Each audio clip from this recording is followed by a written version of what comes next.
আমি আপনাকে ভালোবাসি মন্ত্রী মশাই, ভালোবাসি আপনাকে। এই শুভ্রা ভালোবাসে আপনাকে, বড্ড বেশি ভালোবাসে।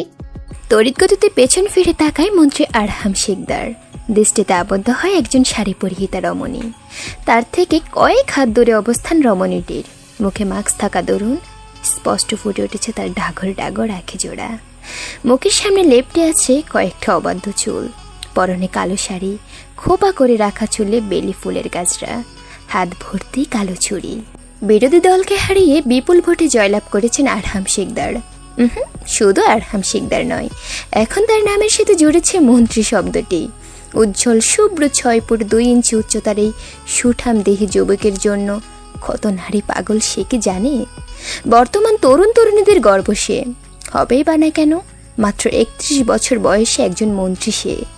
কিছুক্ষণ আগেই নির্বাচনের ফলাফল জানার পর হই হুল্লোড়ে মেতে উঠেছিল তার দল।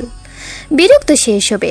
মাথার পেছনের ছুটি করে রাখা চুলগুলো আলতা হাতে স্পর্শ করে দাঁড়িয়ে পড়ে সে। উদ্দেশ্য বাড়িতে যাওয়া। ঠিক তখনই কর্ণগোচর হয় নারী কণ্ঠটি। উপস্থিত সকলেই হতবাক। মন্ত্রী আরহাম শিকদার মেয়েদের স্বপ্নের পুরুষ, এতে কোনো সন্দেহ নেই কারোর। তাই বলি এরকম জনসম্মুখে এমন কিছু কেউ বলবে তা কল্পনারও বাহিরে। যার সামনে সকলের হাত পা কাঁপে, তার সামনে কিভাবে এরকম বাক্য উচ্চারণ করতে পারলো? সকলেই একবার মন্ত্রী আরহাম শিকদারের দিকে তাকাচ্ছে, তো আরেকবার রমণীটির দিকে। মন্ত্রী আরহাম শিকদারের শান্ত দৃষ্টি যে কোনো ভয়ঙ্কর কিছুর আগাম সংকেত, তা ভালো করেই বুঝতে পারছে সকলে। কি বললে এখন তুমি? ভালোবাসি মন্ত্রী মশাই, এই শুভ্রা আপনাকেই ভালোবাসে। নিজের দিকে ইশারা করে বলল শুভ্রা। তাকিয়ে আছে সে তার সামনে থাকা সুদর্শন পুরুষটির দিকে। আরহাম শান্ত দৃষ্টিতে তাকিয়ে আছে শুভ্রার চোখের দিকে।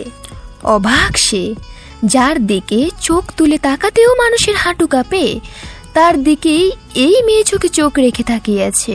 নিজ মনে শুভ্রাকে অসভ্য মেয়ে হিসেবে ভেবে নেয় সে। উপস্থিত সকলের নজর তাদের দিকে। শুভ্রার পেছনে দাঁড়িয়েছে তার প্রাণ প্রিয় বান্ধবী অদিতি। অদিতি বারবার খোঁচাচ্ছে শুভ্রাকে, চুপ করতে বলছে তাকে। অদিতির হাত পা কাঁপছে, কখন যে কি হয় তাদের সাথে। তার সামনে যে স্বয়ং মন্ত্রী আরহাম শিকদার দাঁড়িয়ে আছে। শুভ্রার পারল না বান্ধবীর খোঁচা সহ্য করতে। একটু চিৎকার করেই সে বলে ওঠে, কি সমস্যা তোর অদিতি?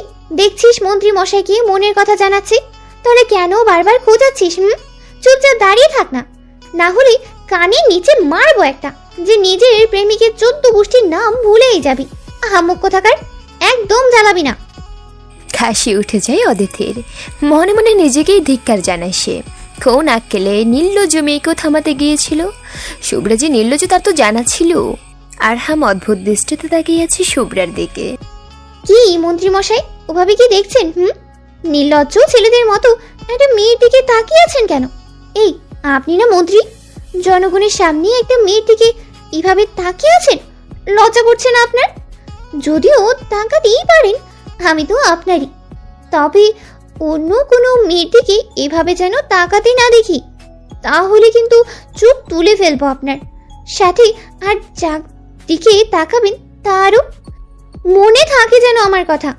আমার দেরি হয়ে যাচ্ছে, দাদুনির ওষুধের সময় হয়ে গেছে, ওনাকে খাওয়াতে হবে, তাই এখন আসছি। রাতে ফোন করবো আপনাকে, তখন না হয় আপনিও বলে দিন ভালোবাসি শুভ্রা। ফোনেই বলতে না চাইলে কালকে আপনার সমাবেশের বাইরেই থাকবো আমি, তখন বলে দিন সামনাসামনি। এখন আসি। এই যে ফাহিম ভাইয়া, আমার মন্ত্রীকে নিয়ে বাসায় যাও, ওনার বিশ্রাম নেওয়া প্রয়োজন। এক নাগারে কথাগুলো বলে অদিতির হাত ধরে হাঁটা শুরু করে শুভ্রা। পেছনে যে কতগুলো মানুষ তার দিকে অদ্ভুত দৃষ্টিতে তাকিয়ে আছে, তা নিয়ে ভাবান্তর হলো না তার। মুখ দিয়ে কথা বের হচ্ছে না আরহামের। মস্তিষ্ক যেন কিছুক্ষণের জন্য কাজ করা বন্ধ করে দিয়েছে তার। ভাবতেই পারছে না সে, একটা মেয়ে তাকে এইভাবে বললো। আরহামের পেছনে দাঁড়িয়েছিল তার ডান হাত ফাহিম। সে এতক্ষণ শুভ্রাকেই পর্যবেক্ষণ করছিল। আল্লাহ, এই মেয়ে পাগল হয়ে গেছে। এখন ভাইয়ের হাত থেকে কে ওকে বাঁচাবে? শুভ্র রে, তুই শেষ। কত করে তোকে বুঝালাম ভাইয়ের আশা করিস না, কিন্তু তুই কি করলি? সরাসরি ভালোবাসি বললি। এখন তোকে ভাইয়ের হাত থেকে কে বাঁচাবে বোন?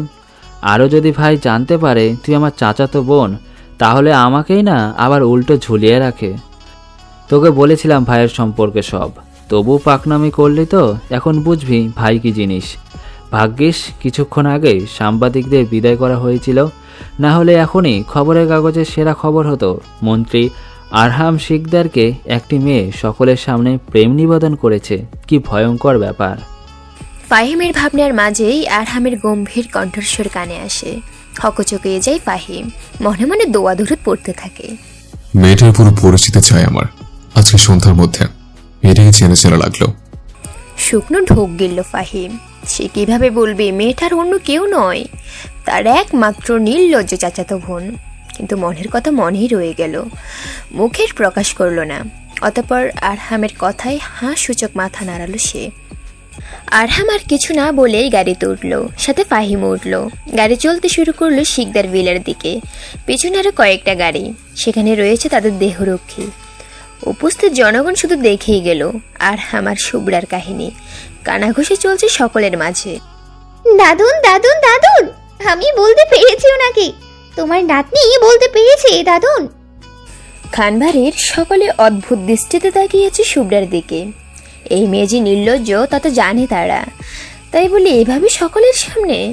শুভ্রার দিদুন আনোয়ারা খান একবার নিজের স্বামীর দিকে তাকাচ্ছেন তো আর একবার শুভ্রার দিকে। শুভ্রা থাম, তোর কি লজ্জা শরম কিছুই নেই? দেখছিস ওখানে তোর চাচা বড় বাবা সকলে আছে, তবুও। তাতে কি হয়েছে? শুভ্রার জবাবে বিরক্ত হলেন আনোয়ারা খান। এই মেয়েকে কোনো কিছু বলে লাভ নেই, একদম বাবার মতো হয়েছে, নির্লজ্জ। ছেলের কথা মনে পড়তে চোখ জোড়া ভিজে ওঠে আনোয়ারা খানের। শুভ্রা দেখলো, জড়িয়ে ধরলো সে তার দিদুনকে। কি হয়েছে দিদুন? তুই তোর বাবার মতো হয়েছিস শুভ্রা, তোর মধ্যে আমি আমার ছেলের প্রতিচ্ছবি দেখতে পাই। বলতে বলতে কেঁদে ফেললেন আনোয়ারা খান। উপস্থিত সকলে এতক্ষণ হাসি মজা করলেও কেমন যেন নীরব হয়ে গেল। শুভ্রা নিজেও কিছুক্ষণের জন্য থমকে গেল। অতঃপর নিজেকে স্বাভাবিক করে মুখে সেই মনোমুগ্ধকর হাসি ফুটিয়ে সকলকে উদ্দেশ্য করে বলল, কি হলো? সকলেই এমন চুপচাপ হয়ে গেল কেন? দূর, ভালোই লাগে না। কোথায় তোমাদের বাড়ির মেয়ে আজকে তার মনের মানুষকে তার মনের কথা জানিয়ে এসেছে জেনে খুশি হবে, তা না করে মুখ এমন বাংলার পাঁচ করে রেখেছো, এটা কিন্তু ঠিক না। লজ্জায় কেউ আর সেখানে থাকলো না, উঠে চলে গেল নিজ নিজ ঘরে। শুধু বসে রইলেন শুভ্রার দাদুন ইশতিয়াক খান।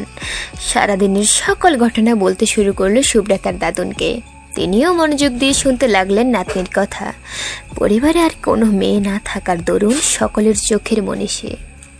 বাবা, আমার মনে হচ্ছে এই মেয়েটা খোকার জন্য ভালো হবে। আমারও তাই মনে হচ্ছে বৌমা, শুধু তোমার ছেলে পছন্দ করলেই হয়। আরে অবশ্যই পছন্দ হবে, কি সুন্দর দেখতে মেয়েটা। এবার না করলে বেঁধে বিয়ে করাবো।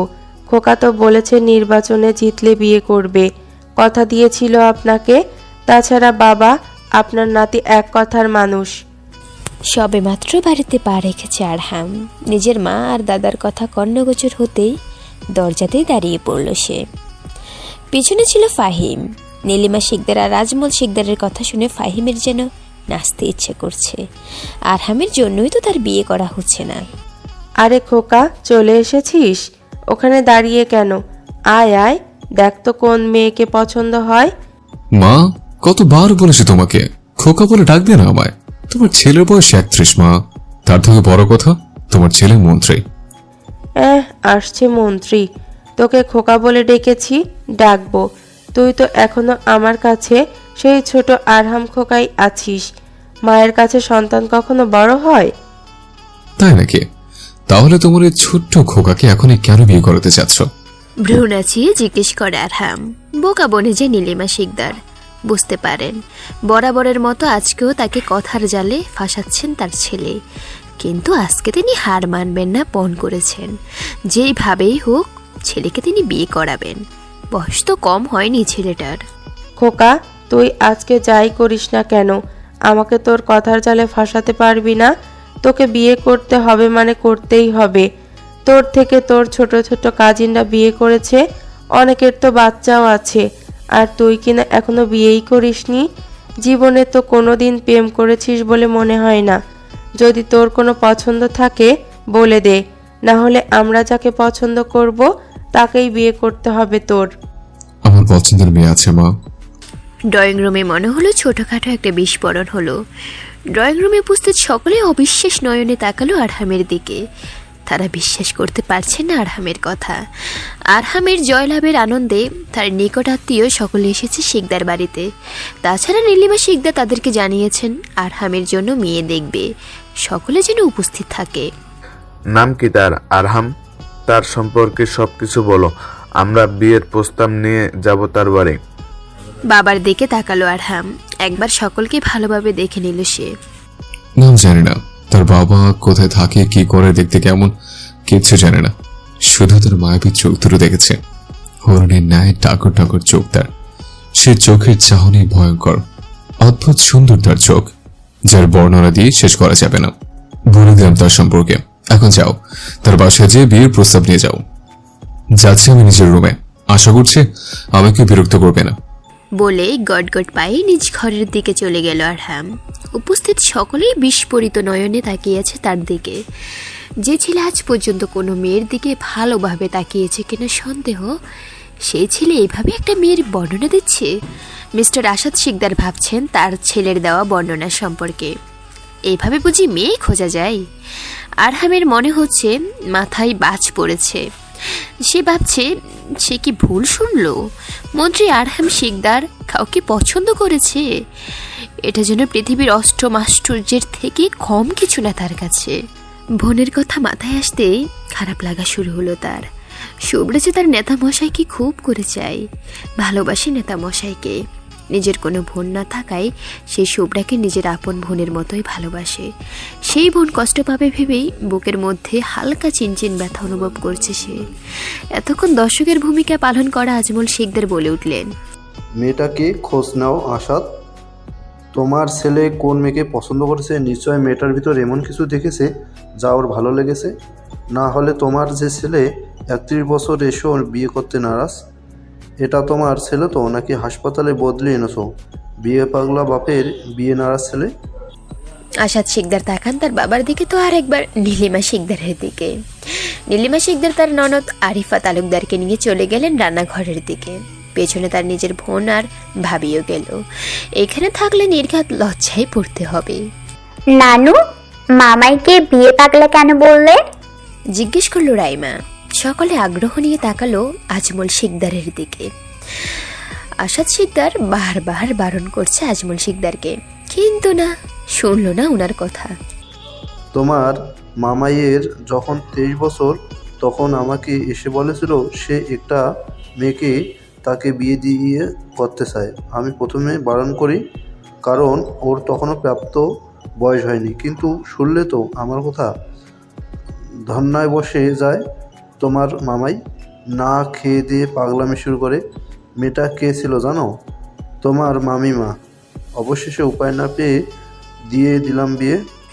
উপস্থিত সকলে উচ্চস্বরে হেসে ওঠে। আসাদ শিকদার পারছেন না মাটি ফাঁক করে ঢুকে যেতে। ছোট বাচ্চাদের সামনে দিল তো তার মান সম্মানের খিচুড়ি বানিয়ে। ফাহিম এতক্ষণ চুপচাপ দাঁড়িয়েছিল, কিন্তু আর চুপচাপ থাকতে পারল না, হেসে উঠল সে। আরে ফাহিম, আসো, এখানে আসো। না দাদু, এখানেই ঠিক আছি, বস কিছুক্ষণের মধ্যেই ডাকবে। ফাহিমের কথা শেষ হতে না হতে আরহামের ডাক পড়ল। তড়িঘড়ি করে আরহামের রুমের দিকে যেতে লাগলো ফাহিম। দেখে মনে হচ্ছে কোনো পায়ের নি তাড়া করছে তাকে। তার কাণ্ড দেখে সকলে আরেক দফা হেসে উঠল। এই আরহামকে বাড়ির সকলে জমের মতো ভয় পায়। সকলের মাথায় এখন একটা মাত্র চিন্তা, মন্ত্রী আরহাম শিকদার কোনো মেয়েকে পছন্দ করেছে, মেয়েটি কেমন হবে। শাওয়ার নিয়ে বের হলো আরহাম। কিছুক্ষণ আগেই ফাহিমকে বাসায় পাঠিয়েছে সে। ব্যালকনিতে থাকা ইজি চেয়ারে বসে আরহাম। তার মস্তিষ্কে বারবার হানা দিচ্ছে সকালের ঘটনা যেটা তার চোখের সামনে বারবার ভেসে উঠছে। মেয়েটাকে তার চেনা চেনা লাগছিল, মনে হচ্ছিল এর আগেও সে দেখেছে মেয়েটাকে। তার ভাবনার ছেদ ঘটে মায়ের কথায়। খোকা, হিয়ালি না করে মেয়েটার সকল তথ্য দে। কোন মেয়ে? ভ্রু কুচকে জিজ্ঞেস করে আরহাম। অবাক হয়ে যায় নীলিমা শিকদার। তার ছেলের আবার কোন দিন থেকে ভুলে যাওয়ার রোগ হলো? তোকে বললাম না হিয়ালি করবি না। যা, তোকে কিছু করতে হবে না, শুধু আমার বৌমার একটা ছবি আর নাম্বার দে। কুচকানোর ভ্রুজোড়া আরও কুচকে যায় আরহামের। ভালোভাবে তাকায় সে মায়ের দিকে। না, দেখে তো মনে হচ্ছে না তার মা তার সাথে মজা করছে। আমি কবে বিয়ে করলাম মা? তুমি আমার বউ কোথায় পেলে? ছেলের কথায় আবার যেন অগ্নিমূর্তি ধারণ করলেন নীলিমা শিকদার। হালকা চেঁচিয়ে উঠলেন তিনি। খোকা, আমাকে কি দেখে মনে হচ্ছে আমি তোর সাথে মজা করছি?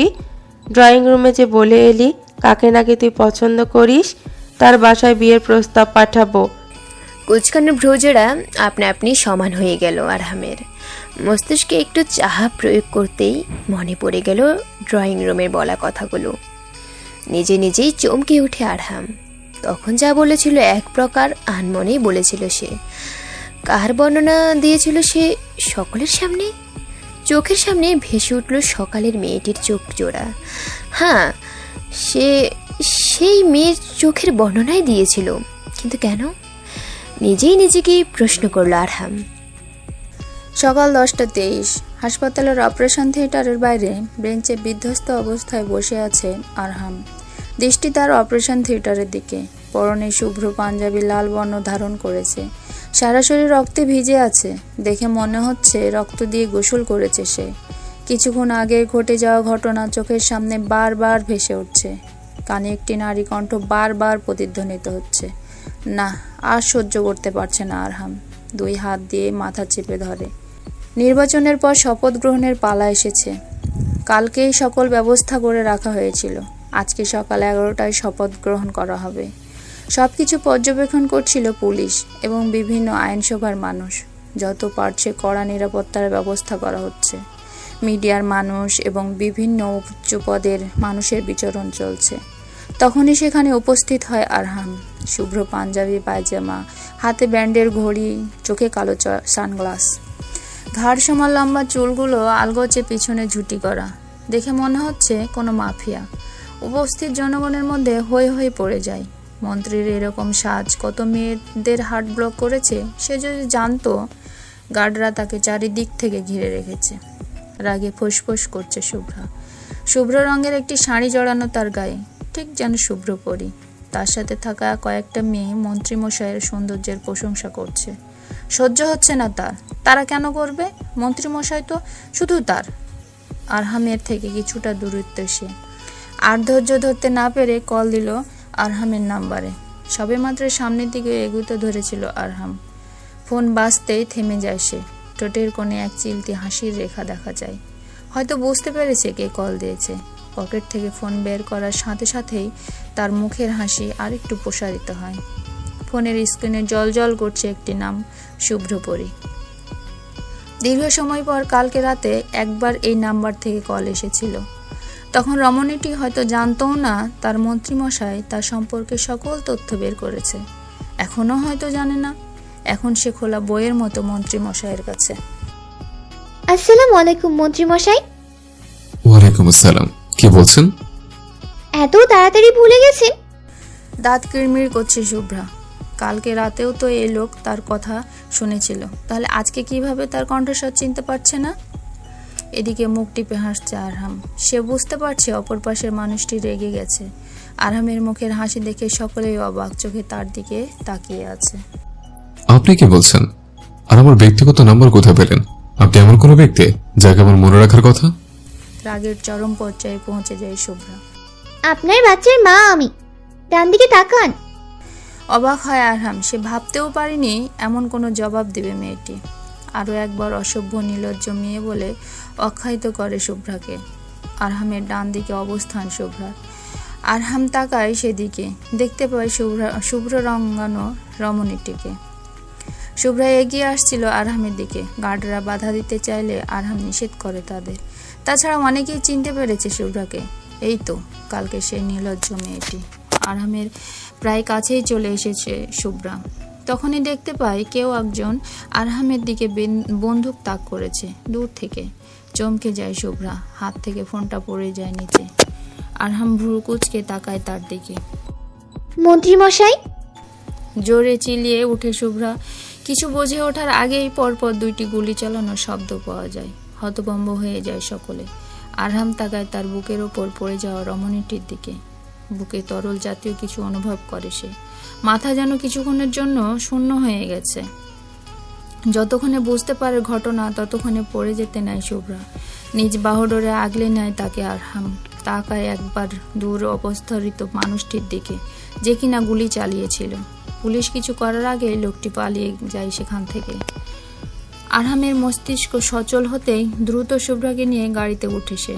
ফাহিম ছিল স্টেজে কোনো একটা কাজে, সময় হলো না তাকে সাথে নেওয়ার। খুব দ্রুত হাসপাতালের উদ্দেশ্যে রওনা হয় আরহাম। এতক্ষণের ঘটনাগুলো যেন সকলের মাথার ওপর দিয়ে গেল। কি থেকে কি হয়ে গেল এতটুকু সময়ের মধ্যে। সকলে এটা ঠিক বুঝতে পেরেছে গুলি করা হয়েছিল আরহামের উদ্দেশ্যে। কিছুক্ষণের মধ্যে নিউজ চ্যানেলগুলোতে হই হই উঠে যায়। হ্যাঁ মেয়ে, চোখ খোলো। শুভ্রপুরী, এই শুভ্রপুরী, চোখ খোলো বলছে। অবাক হয় ড্রাইভার। আরহামকে এর আগে কখনোই এত বিচলিত হতে দেখেনি সে। আরহামের এতক্ষণে মনে পড়ে শুভ্রা মাস্ক পরে আছে। এক টানে খুলে ফেলে সে মাস্ক। চোখের সামনে দৃশ্যমান হয় আদুরে এক মুখশ্রী। ভয়ঙ্কর সুন্দর সে চোখ জোড়া বন্ধ, গোলাপের ন্যায় ঠোঁট জোড়া যেন প্রাণহীন দেখা যাচ্ছে। হাসপাতালে পৌঁছে শুভ্রাকে কোলে নিয়ে ভিতরে প্রবেশ করে সে। সকলেই তার দিকে তাকিয়ে আছে, কিন্তু কিন্তু তার আব্রাহামের কোনো ভাবান্তর হচ্ছে না। হাসপাতালে উপস্থিত হয় ফাহিম। পাগল পাগল অবস্থা তার। নিজের একমাত্র আদরের বোন অপারেশন থিয়েটারে মানতে পারছে না সে। তাকে কেন তার বোনের জায়গায় আঘাত করা হলো না? তার ছোট বোন নিষ্পাপ বোনটি যে কষ্ট পাচ্ছে। আরহাম কারো উপস্থিতি টের পেয়ে তাকায় সামনের দিকে। দেখতে পায় বোনের জন্য ফাহিমের আতঙ্কিত চেহারা। দেখতে পায় ফাহিমের চোখে বোনকে সুরক্ষা না দিতে পারা অপরাধ বোধ। বাসায় জানিয়েছিস ফাহিম? না। এখন জানানোর দরকার নেই। আচ্ছা। আরহাম বুঝতে পারছে ফাহিমের ভেতরের অবস্থা। দৃষ্টি ঘোরাতে আবার তাকায় অপারেশন থিয়েটারের দিকে, যেখানে এক শুভ্রপরীর চিকিৎসা চলছে। তখনই ডাক্তার বেরিয়ে আসে ওটি থেকে। উঠে দাঁড়ায় Arham. She is out of danger sir. যেহেতু বুলেট দুটো বুকের অনেকটা উপর দিকে লেগেছে, তাই বেশি সমস্যা হয়নি। কিছুক্ষণ পর কেবিনে শিফট করানো হবে। বলেই ডাক্তার চলে যায় নিজ বরাদ্দকৃত কেবিনে। আরহাম যেন এতক্ষণ এটা শোনার অপেক্ষাতেই ছিল। খোঁজ নেই ফাহিম, কে বা কারা এমন করলো, আর সাজিদকে গোডাউনে নিয়ে যাও। আরহামের এমন শান্ত কণ্ঠ শুনে চমকে ওঠে ফাহিম। সাজিদকে কেন গোডাউনে নিয়ে যেতে বলা হয়েছে? ভাই, শুভ্রার জ্ঞান ফেরা অবধি থাকি। আপনি বাসায় যান ভাই। বাইরে মিডিয়ার লোকজন হুমড়ি খেয়ে পড়ে আছে। গার্ডরা অনেক কষ্ট করে তাদের আটকে রেখেছে। আপনি চলুন, আপনাকে পাঠানোর ব্যবস্থা করছি। এখানে থাকা আপনার জন্য ঝুঁকিপূর্ণ হয়ে যাবে। আরহাম মনোযোগ দিয়ে শোনে ফাহিমের কথা। এই ছেলেটিকে সে দু চোখ বন্ধ করে বিশ্বাস করতে পারে। আরহাম তাকায় একবার শুভ্রার দিকে, যাকে কেবিনে নিয়ে যাওয়া হচ্ছে। এতটুকু সময়ের মধ্যে মেয়েটির সাথে কি হয়ে গেল ভাবতে একটা চাপা দীর্ঘশ্বাস ফেলে আরহাম। অতঃপর ফাহিমের সাথে হাঁটা ধরে। ফাহিম আরহামকে গাড়িতে উঠিয়ে দিয়ে চলে আসে। পুরো হাসপাতাল গার্ড দিয়ে ঘিরে রাখা। শাওয়ারের নিচে দাঁড়িয়ে আছে আরহাম। তার শরীরে লেগে থাকা সব রক্ত ধুয়ে যাচ্ছে। চেয়ে আছে সে রক্তের দিকে। কিছু সময়ের ব্যবধানে কত বড় ঘটনা ঘটে গেল। সকালের কথা ভাবতেই দমে যাওয়ার রাগ আবার বেড়ে যায়। সে কিভাবে এতটা অসতর্ক হতে পারলো? নিজের ওপর নিজেরই রাগ হচ্ছে তার। সামনে থাকা আয়নার সজোরে ঘুষি মারে আরহাম। মুহূর্তের মধ্যে গুঁড়ো গুঁড়ো হয়ে গেল আয়নাটি। সাথে তার হাত থেকে বইতে শুরু করলো রক্তের ধারা। না, সে নিজের রক্ত দেখে মোটেও বিচলিত হচ্ছে না, বরং তার শরীরে রেগে থাকা শুভ্রার রক্ত দেখে বিচলিত হচ্ছে। ভুলতে পারছে না সে শুভ্রার রক্তাক্ত দেহটি। কিভাবে তার চোখের সামনেই চঞ্চল হরিণীর ন্যায় চোখ জোড়া শীতল হয়ে গেল। আরহামের জন্যই তো আজকে মেয়েটির এত বড় ক্ষতি হলো। নিজেকে নিজের কাছেই অপরাধী মনে হচ্ছে তার। আজ তো শুভ্রার জায়গায় তার হাসপাতালে থাকার কথা ছিল। সময় মতো মেয়েটি না আসলে হয়তো সে নিজেই আজ রক্তাক্ত হতো। আরহাম পারছে না আর ওসব ভাবতে। মাথা ছিঁড়ে যাচ্ছে তার। যত দ্রুত সম্ভব বের হয়ে ওয়াশরুম থেকে। মেয়েটিকে ওভাবে রেখে সে কোনোভাবেই থাকতে পারছে না। টিভির দিকে তাকিয়ে আছে রেজাউল চৌধুরী। রাগে তার শরীর কাঁপছে। টিভির স্ক্রিনে চলছে সকালের ব্রেকিং নিউজ। সব জায়গায় শুধু একই খবর দেখা যাচ্ছে, মন্ত্রী আরহাম শিকদারকে মারার চেষ্টা। আবার বেঁচে গেলে তুই আহরাম। রেজাউল চৌধুরীর পিছনে মাথা নিচু করে দাঁড়িয়ে আছে সাজিদ। ভয়ে কাঁপছে তার হাত পা। ইতিমধ্যে কিছু অশ্রাবণ শব্দ শুনতে হয়েছে তাকে। হঠাৎ কিছুর বিকট শব্দে মাথা তুলে তাকায় সামনের দিকে। দেখতে পাই চূর্ণ বিচূর্ণ হয়ে যাওয়া টিভি আর রাগে ফুঁসতে থাকা রেজাউল চৌধুরীকে। আর কিছু বুঝে ওঠার আগেই তার গলা চেপে ধরে রেজাউল চৌধুরী। এক নাগারে কিছু অশ্রাব্য শব্দ ব্যবহার করে সে। এদিকে সাজিদ নিঃশ্বাস নিতে পারছে না, হাত পা ছুটোছুটি করছে। বস, আরহামের দুর্বলতা সম্পর্কে জানতে পেরেছি। অনেক কষ্টে উচ্চারণ করে সাজিদ। রেজাউল চৌধুরীর কানে কথাটা পৌঁছাতেই ছেড়ে দেয় সাজিদের গলা। মেঝেতে পড়ে যায় সাজিদ। জোরে জোরে শ্বাস নিতে থাকে সে। আর একটু হলেই তার শরীর থেকে জানটা বের হয়ে যেত। মনে মনে কিছু অশ্রাবণ শব্দ ব্যবহার করে সে রেজাউল চৌধুরীর জন্য। সাজিদের কথা শুনে রেজাউল চৌধুরীর চেহারায় মুহূর্তেই খুশির ঝলক দেখা যায়। শুভ্রার কেবিনের বাইরে পুরো খান পরিবার দাঁড়িয়ে আছে। তারা টিভিতে খবর দেখে জেনেছে সবটা। ফাহিমের বাবা মিস্টার আজাহিদ খান রক্তচক্ষু নিয়ে তাকিয়ে আছে ছেলের দিকে। ফাহিম মাথা নিচু করে আছে। ইশতিয়াক খান আনোয়ারা খানকে সামলাচ্ছেন। ফারজানা খান পারছে না ছেলেকে কয়েকটা চড় মারতে। হয়তো হাসপাতাল না হলে এতক্ষণ মারতেন। বনির এমন অবস্থা কি করে হলো ফাহিম? ফাহিম তার বড় ভাই ফারহাদের দিকে তাকায়, আবার মাথা নিচু করে ফেলে সে। ফারহাদ অগ্নিদৃষ্টিতে তাকিয়ে আছে নিজের ভাইয়ের পানে। ফাহিমের থেকে উত্তর না পেয়ে তেড়ে আসতে নেয় সে। রূপন্তী শক্ত করে ধরে ফেলে ফারহাদের হাত। সে জানে এখন তার স্বামীকে ছেড়ে দিলে নিশ্চিত কোনো অঘটন ঘটবে। খুব ভালো করেই জানে সে ফারহাদের রাগ সম্পর্কে। ফাহিম সব ঘটনা খুলে বলে। তার কথা শুনে উপস্থিত সকলে আরও রেগে যায়। তাদের বাড়ির একমাত্র মেয়ের এই অবস্থা কোনোভাবেই মানতে পারছে না তারা। শুভ্রা যে ওখানে যাবে তা তো জানানো হয়েছিল ফাহিমকে। তাহলে সে কেন শুভ্রাকে নিরাপদ রাখতে পারল না? নিজের প্রতি নিজের ধিক্কার জানাতে ইচ্ছা করছে ফাহিমের। সে কেন পারল না তার বোনের খেয়াল রাখতে? আজাহিদ খান কিছু বলতে নেবে তার আগে সেখানে উপস্থিত হয় শিকদার পরিবার। চমকে ওঠে সবাই। আরহাম কোনো দিকে না তাকিয়ে সোজা চলে যায় ফাহিমের দিকে। ফাহিমকে মাথা নিচু করে থাকতে দেখে ভ্রু কুঁচকে যায় তার। কিছু সেকেন্ডের মধ্যে সে বুঝতে পারে ফাহিমের মাথা নিচু করে থাকার কারণ। ফাহিম, তুই নিশ্চয় এমন কিছু করিস নে যার জন্য মাথা নিচু করে থাকতে হবে? আরহামের আওয়াজ শুনতেই ফাহিম মাথা তুলে তাকায় তার দিকে। চোখ ছলছল করছে তার। কিছু বলার জন্য মুখ খুলতেই ফারহাম জোরে ধমক দেয় তাকে। ফাহিম, যা হয়েছে তাতে নিশ্চয় তোর কোনো হাত নেই। তাহলে এইভাবে অপরাধের মতো মাথা নিচু করে দাঁড়িয়েছিস কেন? এক থাপ্পড় শব্দ হাত ফেলে দেব। সোজা হয়ে দাঁড়া।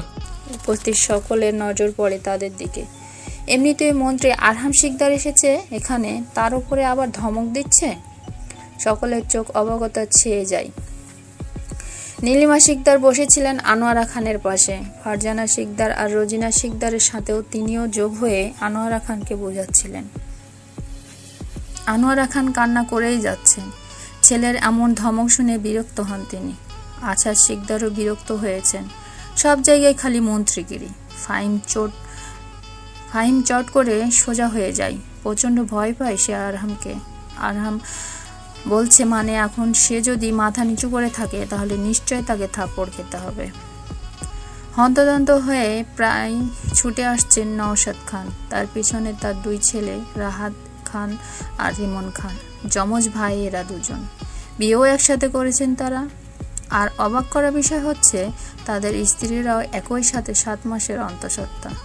তারা এতক্ষণে অফিসে থাকার কারণে ঘটনা জানতে পারেনি। কিছুক্ষণ আগে রোজিনা শিকদার তাদের জানিয়েছেন। মন্ত্রীর পরিবারকে দেখে তারা কিছুটা অবাক হয়।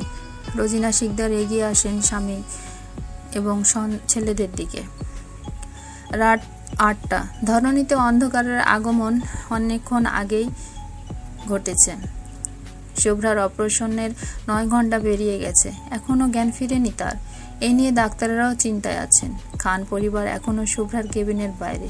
শিকদার পরিবার থাকতে চেয়েছিল শুভ্রার জ্ঞান ফেরা অবধি, কিন্তু আজাহিদ খান বাসায় পাঠিয়ে দিয়েছেন তাদের। তারা বলে গেছে শুভ্রার জ্ঞান ফিরলে যেন তাদের জানানো হয়। যাই হোক, তাদের ছেলের প্রাণ বাঁচিয়েছে এ মেয়ে। রোজিনা খান আর রূপন্তীকে বাড়িতে পাঠানো হয়েছে। বাড়িতে দুজন অন্তঃসত্ত্বা মেয়ে আছে যে তাদের তো খেয়াল রাখতে হবে। আনোয়ারা খান আর ইশতিয়াক খান থাকতে চেয়েছিল, তাদের থাকতে দেয়নি কেউ। এমনিতেও বয়স হয়েছে তাদের, যদি অসুস্থ হয়ে পড়েন। বলা হয়েছে শুভ্রার জ্ঞান ফিরলে তাদের আবার হাসপাতালে নিয়ে আসা হবে। আরহাম আর ফাহিম বের হয়েছে, তাদেরকে বের হতে দেখে কেউ কিচ্ছু বলেনি। বাকি সকলে এখনো উপস্থিত শুভ্রার কেবিনের বাইরে। ভেতরে আছেন ফারজানা খান। পিটপিট করে চোখ খুলে তাকায় শুভ্রা। নিজের অবস্থান বোঝার চেষ্টা করে সে, নিজেকে আবিষ্কার করে হাসপাতালে। বোঝার চেষ্টা করছে কেন সে হাসপাতালে। কিছু সময়ের মধ্যে মস্তিষ্ক সচল হয়ে যায় তার। প্রতিটি দৃশ্য চোখের সামনে ভাসতে শুরু করে। তার মন্ত্রীমশাইকে মারতে চেয়েছিল কেউ। সে যদি না থাকতো তাহলে কি হতো তার মন্ত্রীমশাইয়ের, ভাবতেই আটকে ওঠে শুভ্রা। পরক্ষণে আবার কিছু একটা মনে পড়তেই ঠোঁটে হাসি ফুটে ওঠে তার মন্ত্রীমশাই তাকে কোলে তুলেছে। জ্ঞান হারানোর আগে সে দেখেছিল তার মন্ত্রীমশাই তাকে কোলে তুলে গাড়িতে বসিয়েছিল। ইস, ভাবতেই কেমন কেমন যেন লাগছে তার। নার্স এসেছিল শুভ্রার অবস্থা পর্যবেক্ষণ করতে। শুভ্রাকে হাসতে দেখে আশ্চর্য হয়ে যায় তিনি। জোরে চিৎকার করে ওঠে, চমকে ওঠে শুভ্রা। খান পরিবার নার্সের চিৎকার শুনে দ্রুত প্রবেশ করে কেবিনে। শুভ্রার দিকে নজর পড়তেই যেন সকলের বুক থেকে ভারী পাথর নেমে যায়। পরক্ষণে নার্সের দিকে তাকিয়ে থাকে তারা। নার্সের চিৎকারের কারণ বুঝতে পারছে না। কি হয়েছে সিস্টার? নার্স ভয়ে ভয়ে তাকায় শুভ্রার দিকে, যে কিনা ভ্রু কুঁচকে তাকিয়ে আছে নার্সের দিকে। আপনি হাসছিলেন কেন? আমি ভয় পেয়ে গেছিলাম তো।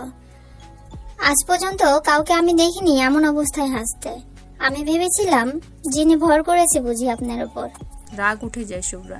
কি সুন্দর তার মন্ত্রীমশাইকে নিয়ে ভাবছিল সে, তাতে তো বাগড়া দিল। এখন আবার বলছে জিন ভর করেছে তার উপর। বাকি সকলের কৌতূহল হয়ে তাকায় শুভ্রার দিকে। এবার বিরক্ত হয় শুভ্রা। কি হয়েছে? এভাবে তাকানোর কি আছে? আমাকে কি কোনো জাদুঘরের জিনিস মনে হচ্ছে? থতমত খেয়ে যায় সকলে।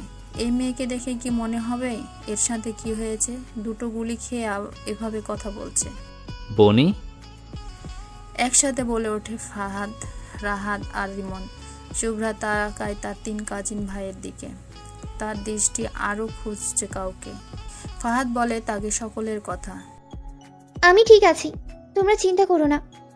দীর্ঘশ্বাস ফেলে সকলে। এই মেয়ে কখনো নিজের কষ্ট প্রকাশ করে না। আপনি হাসছিলেন কেন এভাবে? নার্সের কথা শুনে শুভ্রা একটু লজ্জা লজ্জা ভাব নিয়ে বলে ওঠে, মন্ত্রী মশাইয়ের কথাই ভাবছিলাম। ইস, দুটো গুলি লাগার জন্য উনি আমাকে গুলি তুলেছিলেন। যদি আরো দুটো গুলি লাগতো না জানি আরো কত কিছু করতো। শুভ্রার কথা শুনে হতভম্ব সকলে। এই মেয়ে আসলেই নির্লজ্জ। কি বলছে এসব? কিন্তু আরো দুটো গুলি লাগার কথা শুনে ধমকে ওঠে সকলে।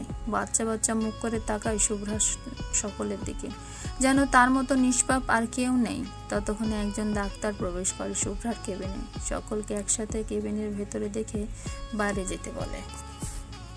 অন্ধকারাচ্ছন্ন পরিত্যক্ত একটা গোডাউন।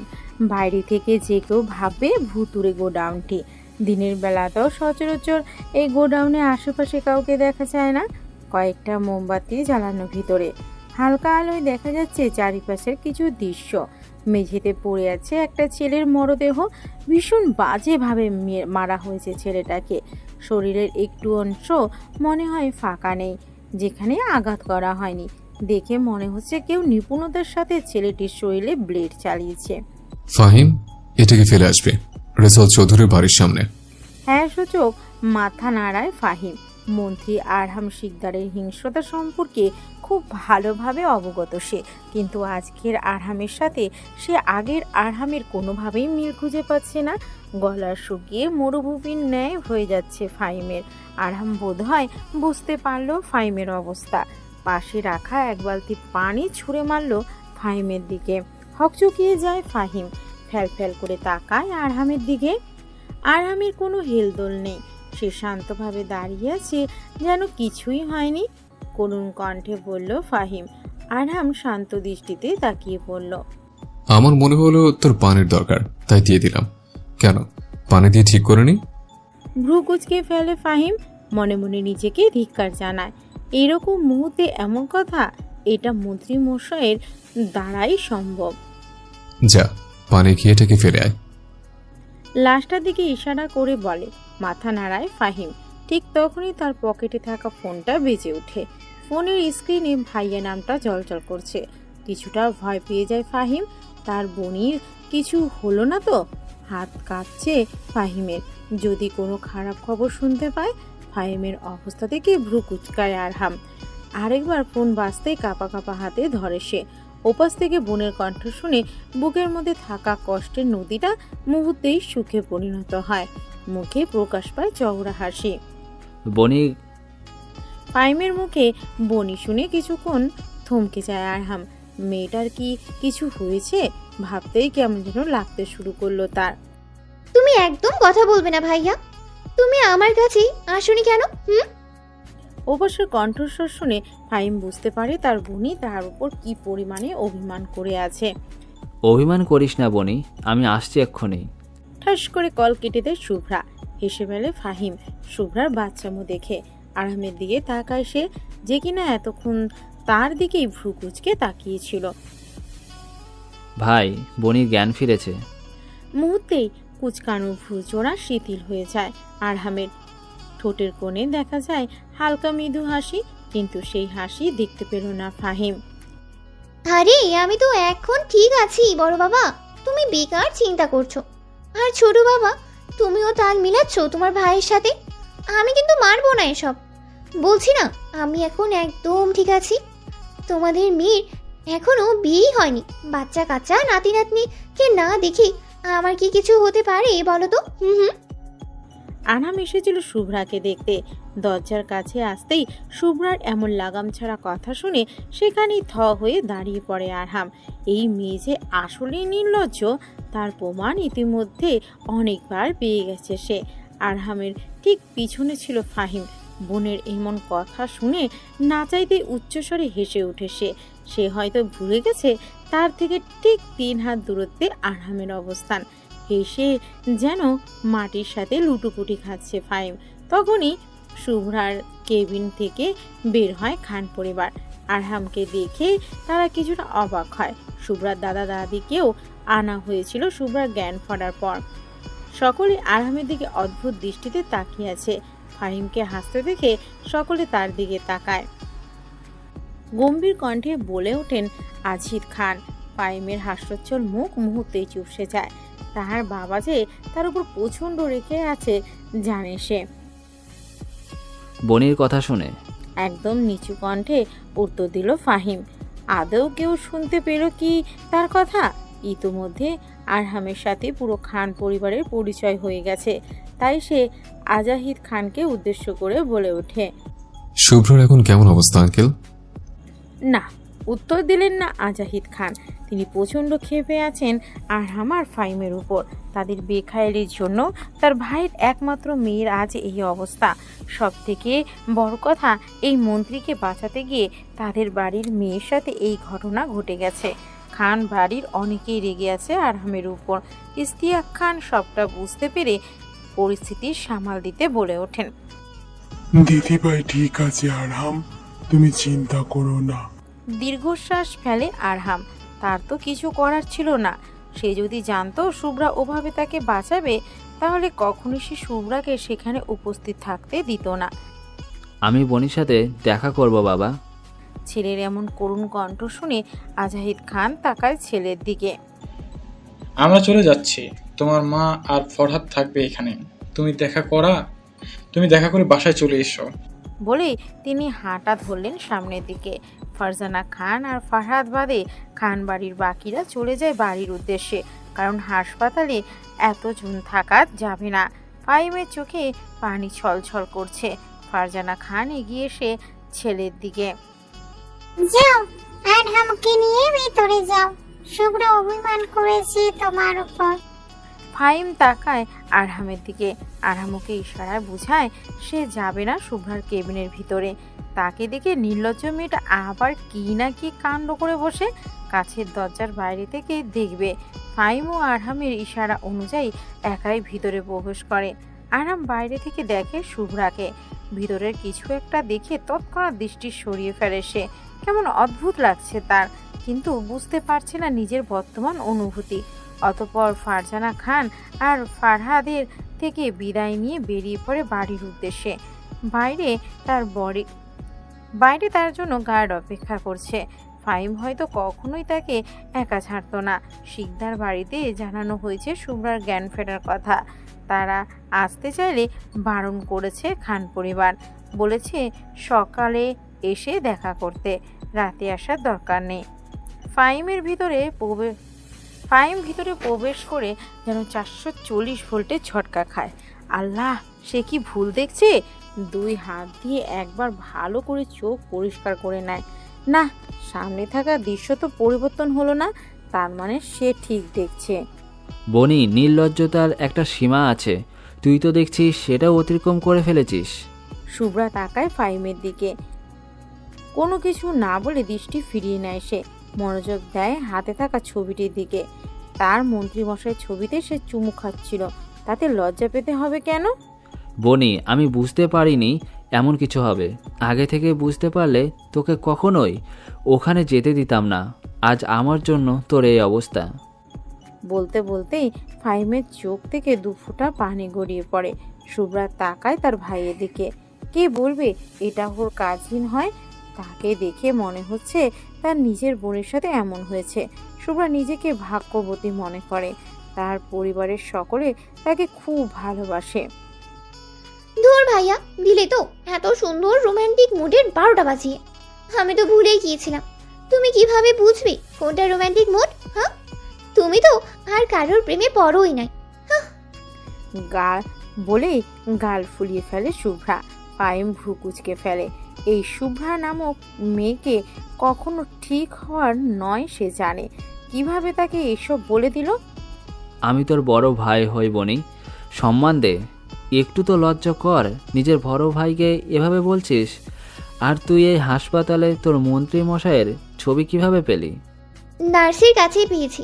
নার্স বলে কিনা মন্ত্রী মশাইকে সে ভালোবাসে, তাই সাথে ছবি নিয়ে ঘুরে। কত বড় সাহস নার্সের! আমিও কিছুক্ষণ কথা শুনি ছবিটা নিয়েই নিয়েছি। বলো, ভালো করিনি? মন্ত্রী মশাই শুধু এই শুভ্রার। দরজার কাছ থেকে উচ্চস্বরে হাসির শব্দ শোনা যায়। ফারহাদ হাসতে হাসতে দরজা কোনো রকম ধরে দাঁড়িয়ে আছে। ফাহিম কিছুক্ষণ শুভ্রা আর ফারহাদের দিকে তাকিয়ে নিজে উচ্চস্বরে হেসে ওঠে। ভোরের আলো ফুটেছে বেশ কিছু সময় আগে। রেজাউল চৌধুরী ভোরে হাঁটার অভ্যাস আছে। প্রতিদিন সকালে তিনি কয়েকজন গার্ডকে নিয়ে বের হন হাঁটার জন্য। আজকেও তার ব্যতিক্রম হয়নি। খুশি মনে তিনি বের হলেন গার্ডদের নিয়ে। কিন্তু কে জানতো আজকে সকাল তার জন্য এমন হবে? জানলে হয়তো তিনি বের হতেন না বাইরে, অথবা আরও নিরাপত্তার ব্যবস্থা করতেন। তার চোখের সামনে পড়ে আছে সাজিদের ক্ষতবিক্ষত দেহ। আটকে ওঠেন তিনি। কি নির্মমভাবে মারা হয়েছে ছেলেটাকে! ভাবতেও তারা শরীরের শির দ্বারা বয়ে যাচ্ছে আতঙ্কের জোয়ার। লাশটার দিকে তাকানো যাচ্ছে না। বিভৎস অবস্থা। শরীরের প্রতিটি জায়গা কাটা, সামান্য জায়গাও ফাঁকা নেই।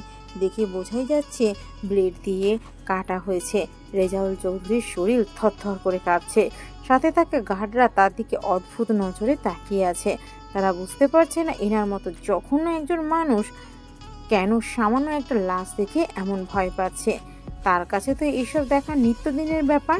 তিনি নিজেই তো এই কাজ করেন। রেজাউল চৌধুরী দাঁড়িয়ে থাকতে পারল না আর গার্ডদের সাহায্যে চলে আসে বাড়ির ভিতর।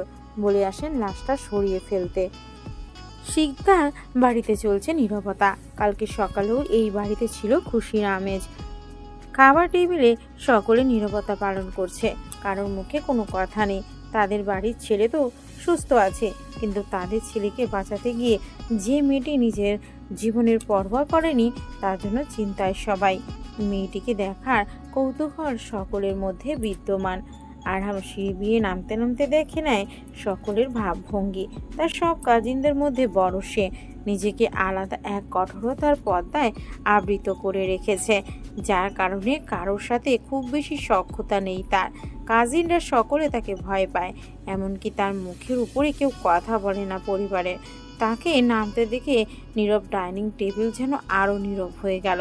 সকলে মাথা নিচু করে মনোযোগ দিল খাবার খাওয়ায়। আরহাম তার নির্দিষ্ট চেয়ারে বসলো।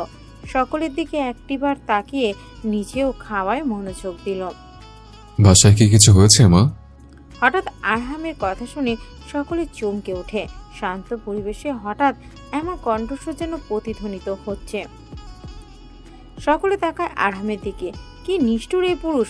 কত বড় বিপদ হতে যাচ্ছিল ভাবতেই সকলের অন্তরাত্মা কেঁপে উঠেছে। নেহাতে মেয়েটা ছিল, আর ইনি বলেছে কোনো কিছু হয়েছে। নীলিমা শিকদার শান্ত দৃষ্টি ফেলে আরহামের উপর। না, কিছুই তো হয়নি। কি হবে এ বাড়িতে? যেখানে স্বয়ং মন্ত্রীর বাস, সেখানে কি আর কিছু হতে পারে? মায়ের কথা শুনে দীর্ঘশ্বাস ফেলে আরহাম। রাজনীতির বিরুদ্ধে প্রথম থেকেই তার মা। পছন্দ করেন না এসব নীলিমা শিকদার। কিন্তু আরহাম তো আরহাম, সে সেই রাজনীতি করেই ছাড়ল। ছেলে মন্ত্রী হয়ে তবুও তার কোনো হেলদোল নাই। বাকিদের নীলিমা শিকদারের কথা শুনে হাসি পেলেও চুপ করে আছে তারা।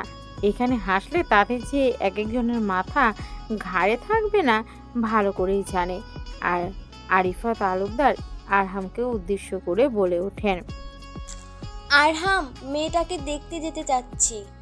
আরহাম একবার তাকায় তার ফুপির দিকে, তারপর বাকি সকলের দিকে। সকলের মুখেই সে দেখতে পাচ্ছে শুভ্রাকে দেখার কৌতূহল। টিভিতে নিশ্চয়ই দেখেছো? হতাশ হন আরিফা তালুকদার। তার ভাই ছেলে বরাবরই ঘাড়তারা। একটু সহজভাবে বললে কি হয়, সে দেখতে যেতে হবে না? মেয়েটা সুস্থ হোক, তারপর হয় একদিন এই বাড়িতে আনা যাবে, তখন দেখে সবাই। মেয়েটা ফাহিমের চাচাতো বোন। নীলিমা শিকদার আর আশার শিকদার বাদে সকলে অবাক হয়। এরা দুই ভাই বোন তাহলে একই রকম? এই যেমন ফাহিম আরহামের সকল বিপদে আগে থেকে, তেমন মেয়েটাও। মুগ্ধ হয় সকলে শুভ্রার উপর। আরহাম, খাওয়া শেষ হলে আমরা যাচ্ছি হাসপাতালে, মেয়েটাকে দেখে আসতে হবে। আচ্ছা। কথা বলতে বলতেই খাওয়া শেষ হয়েছে আরহামের। নিজের কাজে বের হয়ে সে। সকলে একে অপরের মুখ চাওয়াচাই করছে। খাবার টেবিলে কথা বলা আরহামের পছন্দ নয়, তাও আজকে কথা বলল। শুভ্রা পারছে না নাচতে, খুশি খুশি লাগছে ওর। সকলে ওর দিকেই তাকিয়ে আছে, তাতে কোনো ভ্রুক্ষেপ নেই শুভ্রার। সে তো নিজ কাজে ব্যস্ত। তার মন্ত্রীমশাই রাতে তাকে দেখতে এসেছিল। কিছু সময় আগে ফারহাদ জানিয়েছে তাকে। তখন থেকেই শুভ্রার মুখ থেকে যেন হাসি সরছেই না। বাবামণি, তুমি হাসছো কেন এভাবে? তুমি না ব্যথা পেয়েছো? তোমার কষ্ট হচ্ছে না? ছোট্ট হৃদের কথায় ধ্যান ভাঙে শুভ্রার। সে বাচ্চাটাকে কিভাবে বুঝাবে তার মামুনি কেন হাসছে? 6 বছরের হৃদ শুভ্রা ন্যাওটা হয়েছে। বাবু, তোমার শুভ্রা মামুনির ব্যথা একদম সেরে গেছে। দেখো, একটুও ব্যথা করছে না। বাবা এই যে বললো তুমি অনেক ব্যথা পেয়েছো, তাই আমি তোমার কোলে উঠতে পারবো না। ব্যথা পেয়েছিলাম তো সোনা, কিন্তু দেখো এখন আমি একদম সুস্থ আছি। তাহলে আমাকে কোলে নাও। রূপন্তী এসে চট করে কোলে তুলে নেয় হৃদকে।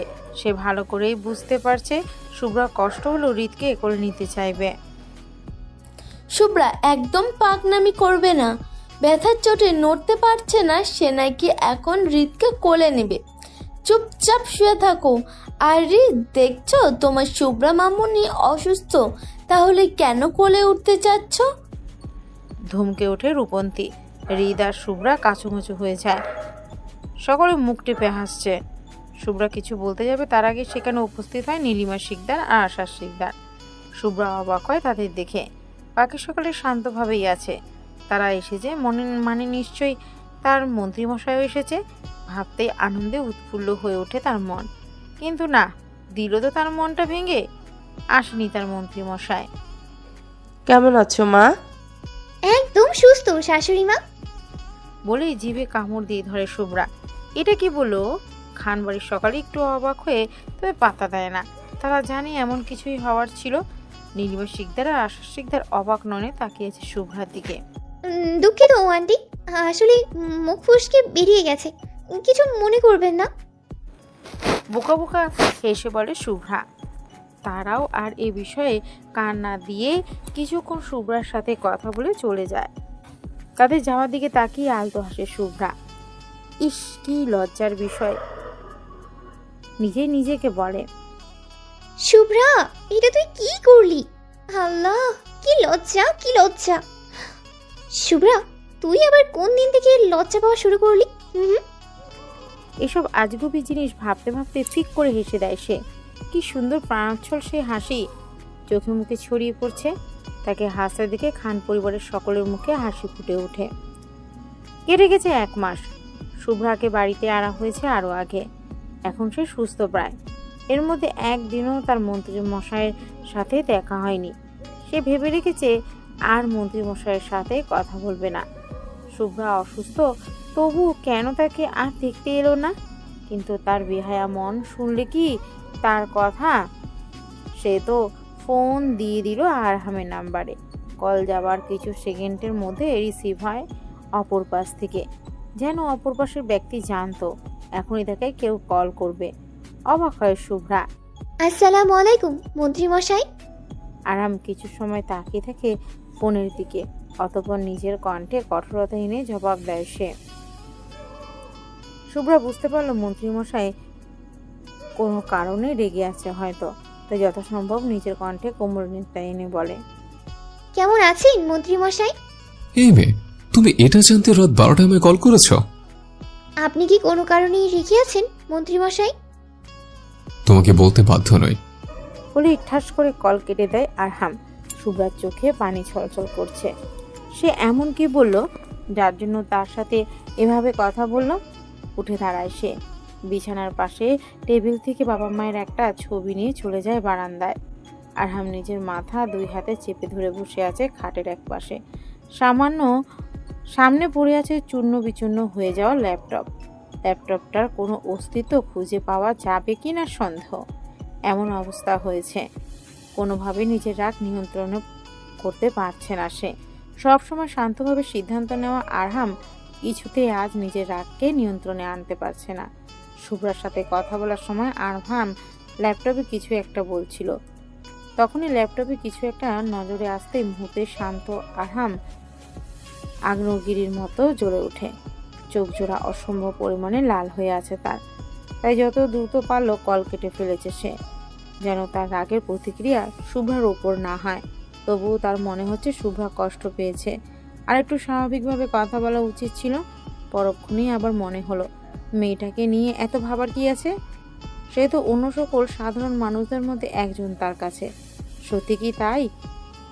নিজ মনে প্রশ্ন জাগে তার। আবার নিজেই উত্তর দেয় সে, হ্যাঁ সত্যিই তাই। মেয়েটা তাকে ভালোবাসে, সে তো বাসে না। আর কিছু ভাবতে পারল না আরহাম। তার পাশে পড়ে থাকা ফোনটা সশব্দে বেজে উঠল। আরহামের ঠোঁটে ভেসে উঠল চমৎকার এক হাসি। দমে গেল সকল রাগ। কিন্তু ফোন হাতে নেওয়ার পর কাঙ্ক্ষিত মানুষটির কলের জায়গায় অন্য কারোর কল দেখে মূর্ছা গেল তার হাসি। মুখে ভেসে উঠল কিছুক্ষণ আগের দমে যাওয়া রাগ। একটি নতুন দিনের সূচনা।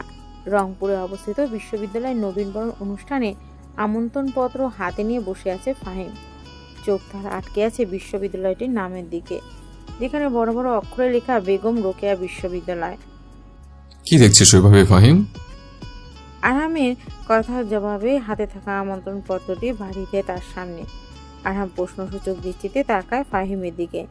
ফাহিম আরহামের দৃষ্টি বুঝতে পেরে বলে ওঠে, ভাই, বেগম রোকেয়া বিশ্ববিদ্যালয় থেকে নবীনবরণ অনুষ্ঠানে আপনাকে আমন্ত্রণ জানিয়েছে। যেহেতু আপনি এখানকার বর্তমান মন্ত্রী, তাছাড়া আমতা আমতা করে বলে ফাহিম। তাছাড়া কি? আর কিছু না ভাই। তার কথায় স্পষ্ট বোঝা যাচ্ছে সে কিছু লুকাচ্ছে। আরহাম কিছুক্ষণ সেকেন্ড তার দিকে তাকিয়ে থেকে চোখ সরিয়ে নেয়। ফাহিমকে সে বিশ্বাস করে। ফাহিম নিশ্চয়ই এমন কিছু করবে না যা দ্বারা সে আরহামের সামনে খারাপ প্রমাণিত হবে। তাই আরহাম আর কিছু জিজ্ঞেস করলো না, ফাহিমকে জানিয়ে দেয় সে যাবে। বেগম রোকেয়া বিশ্ববিদ্যালয়ের ক্যান্টিনে অদিতির সাথে বসে আছে শুভ্রা। মুখে যেন অমাবস্যা নেমেছে। শুভ্র মুখশ্রী কেমন যেন অন্ধকার অন্ধকার দেখা যাচ্ছে। অদিতি জানে কেন তার প্রাণপ্রিয় বান্ধবী এভাবে বসে আছে, তাই সেও শুভ্রার সাথে চুপচাপ বসে আছে। আমি কি খুব খারাপ অদি? কণ্ঠে ঝরে পড়ছে কষ্ট। অদিতি অবাক হয়ে যায় শুভ্রার এমন প্রশ্নে। শুভ্রার মুখে এমন কথা সে মোটেও আশা করেনি। তুই কেন খারাপ হতে যাবি শোভা? তুই খারাপ কে বলবো তোকে? তাহলে যাকে ভালোবাসি সে কেন আমার সাথে কথা বলে না? আমার সামান্য কথায় কেন রেগে যায়? অদিতি এবার বুঝতে পারে শুভ্রার কথার মানে। শুভ্রা যে মন্ত্রী আরহাম শিকদারের বিষয়ে কতটা পাগল সে ছাড়া আর কেউ বলতে পারবে না। তোর মন্ত্রী মশাই কিছু বলেছে নাকি? রাতের সব ঘটনা খুলে বলে অদিতিকে। অদিতি একটা দীর্ঘশ্বাস ফেলে শুভ্রার কথা শুনে। শোভা, আরহাম শিকদার মন্ত্রী মানুষ, সব সময় নানান বিষয়ে চাপের ওপর থাকে। হতে পারে কোনো বিষয় নিয়ে রেগেছিল আর তুই কল করায় তোর উপর রাগ ছেড়ে দিয়েছে। আর উনি কিভাবে বুঝবেন তোর মন খারাপের কথা? তুই ওনাকে ভালোবাসিস, উনি তো ভালোবাসেন না। শুভ্রা মনোযোগ দিয়ে শুনে অদিতির কথা। সে ভাবে হয়তো অদিতি যা বলেছে সেটা সঠিক। পর মুহূর্তে অদিতির শেষ কথাটা তার কানে বাজতে শুরু করে। তুই ওনাকে ভালোবাসিস, উনি তো ভালোবাসেন না। বুকে চিনচিন ব্যথা অনুভব করে শুভ্রা। সত্যি তো তার মন্ত্রী মশাই তাকে ভালোবাসে না, কিন্তু মানতে কষ্ট হচ্ছে কেন এত? তাহার মন্ত্রী মশাই তো তাকে চিনেও না। সেদিন সেই দুর্ঘটনা না ঘটলে হয়তো জানতেও পারতো না ফাহিমের চাচাতো বোন সে। অদিতি শুভ্রার মনের অবস্থা বুঝতে পেরে বলে ওঠে, তোর জন্য একটা সারপ্রাইজ আছে শোভা। শুভ্রার ভিতরে কোনো আগ্রহ দেখতে পেল না অদিতি, কিন্তু সে জানে এখন যে কথাটা বলবে তাতে করে নিশ্চিত শুভ্রা আনন্দে লাফিয়ে উঠবে। অদিতি বলতে যাবে তার আগে শুভ্রার চোখ কেউ ঢেকে ফেলে হাত দিয়ে। শুভ্রা ছটপট করতে শুরু করে। অদিতি প্রথমে হকচকে গেলেও মেয়েটিকে দেখে তার মুখে হাসি ফুটে ওঠে। ইশারায় অদিতিকে চুপ করতে বলে মেয়েটি। কণ্ঠে যথাসম্ভব পরিবর্তন এনে কথা বলে সে। বলুন তো আমি কে মিস খান? মেয়েটির হাতের স্পর্শ চিনতে ভুল করেনি শুভ্রা। কণ্ঠস্বর শুনে একদম নিশ্চিত হয়ে যায় মেয়েটিকে। ঠোঁটের কোণে হাসি ফুটিয়ে বলে, রাইমা। শুভ্রা চোখ ছেড়ে দেয় রাইমা। মুখ ফুলিয়ে বসে পড়ে শুভ্রার পাশে। এই মেয়ে সব সময় তাকে চিনতে পারে। হেসে উঠে অদিতি আর শুভ্রা, কিন্তু শুভ্রা বুঝতে পারছে না রাইমা তার ভার্সিটিতে কি করছে। রাইমা শুভ্রার অবস্থা বুঝতে পেরে মুচকিয়ে হাসে। তুই আর অদিতি তো ইউনিভার্সিটিতে ভর্তি হয়েছিস, আমার তো গাজীপুরে থাকি, তাই বাবা মা ওখানেই আমাকে ভার্সিটিতে ভর্তি করিয়ে দিয়েছিল। ওখানে ভালো লাগছিল না, পরে তোকে যখন দেখতে গিয়েছিলাম হাসপাতালে তখন খুব ভয় পেয়েছিলাম তোর অবস্থা দেখে। বাবা মাকে অনেক বোঝাই আমি তোদের সাথে পড়তে চাই, যেহেতু নানু ভাইদের বাসা এখানে তাই তারা রাজি হয়ে যায়। এখন থেকে এখানেই থাকবো। লাফিয়ে উঠে শুভ্রা রাইমাকে জড়িয়ে ধরে ঘুরতে শুরু করে সে। তার মানে তুই আমাদের সাথে এই ভার্সিটিতেই ভর্তি হয়েছিস? রাইমা হ্যাঁসূচক মাথা নাড়ায়।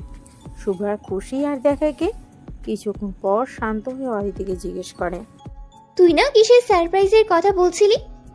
রাইমার কথাই বললাম তোকে। তার মানে তুই সব জানতিস? শুভ্রা বুঝতে পারে অদিতি সব জানতো, তাই মুখ ফুলিয়ে বসে পড়ে ও। রাইমা আর অদিতি একে অপরের দিকে চাওয়াচাই করে রাগ ভাঙাতে শুরু করে। তাদের প্রাণপ্রিয় বান্ধবী। দিনটা তাদের এভাবেই খুনসুটির মধ্যে কেটে যায়। এর মধ্যে তাদের জানানো হয়েছে 2 দিন পর তাদের নবীনবরণ করা হবে। পিটপিট করে চোখ খুলে তাকায় শুভ্রা। নিজের অবস্থান বোঝার চেষ্টা করে সে। নিজেকে আবিষ্কার করে হাসপাতালে।